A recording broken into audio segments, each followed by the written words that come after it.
Welcome back to the Roundtable, I'm RetroNemo, and today we're breaking down yet another episode of the amazing world of Gumball. This episode being The One. In this episode, Tobias gets a little too close to Gumball. He starts treating himself like his best friend, even though he's simply not. So his solution is to take all of Gumball's other friends out until he's the only one left. At this point, the episode gets super dark, as Tobias takes out all of his other friends, but it turns out he was simply fantasizing the whole time, thank goodness. They hug it out, and the gang gets a happy ending. It's a classic Gumball episode, and like a classic Gumball episode, it's just filled with references and Easter eggs. So today we're taking a look at all of those. Let's begin. Today's first reference is kind of cringy. Gumball is in the lunchroom attempting to do the famous bottle flip challenge, a trend that is now more than old. In its heyday, middle schoolers across the nation were flipping water bottles in every lunchroom in America, but now, it's just kind of nowhere to be seen. Even Gumball doesn't have it right, as in the episode he fails and just gets food all over his face. So hey, maybe that's karma. This one is a little smaller, but the drink Gumball flips is called cola, which has appeared many times throughout the series. It's known for its familiar accented K instead of a C. It seems like it could be the show's staple parody drink, like Duff Beer or Jimmy Neutron's Purple Flurp, except theirs is cola, which is like Coca-Cola or any other soda. Honestly, I'm just kinda thirsty now.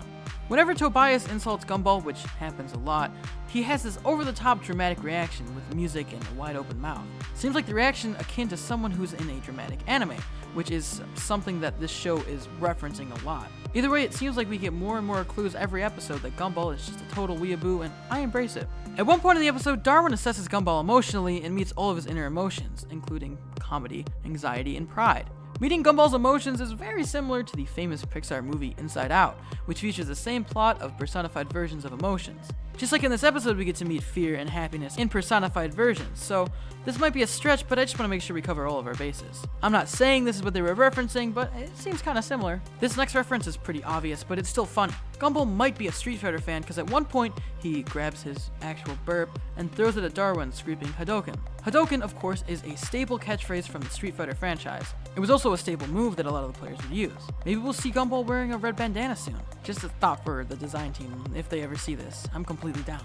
At this point in the episode, Tobias is trying to convince Gumball and Darwin he's one of their best friends. He calls back to when they were fixing the roof after Ocho destroyed it. This is a reference to the previous episode, The Phone. Tobias was in fact not there with them, but it's revealed he was watching blocks away with binoculars. Still, it's awesome that they can just completely call back to a previous episode so naturally. I mean, only Gumball could pull off something like that. Who knows what other episodes Tobias was watching in on. When they do the original fake-out ending, Gumball features a classic circle closing in, to emphasize how cheesy the ending is. This effect is actually famous throughout cinema. It's called iris out and is common in the early days of movie and television.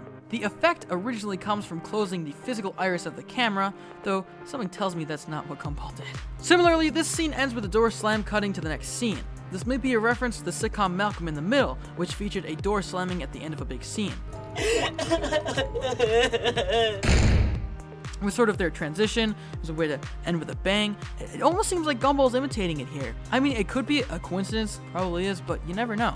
This isn't a reference, but when Tobias figures out he can be Gumball's best friend by eliminating others, he really basically just kills and absorbs all of his other friends. I just want to point out how legitimately dark that was. Finally, the ending scene where Tobias goes to finish off Darwin is super creative. All of the powers he has, he gained from the other friends. Bobbert supplied a laser eye, Leslie gave him dance skills. The whole thing is just a super clever way of doing a final fight scene, and I pride the show.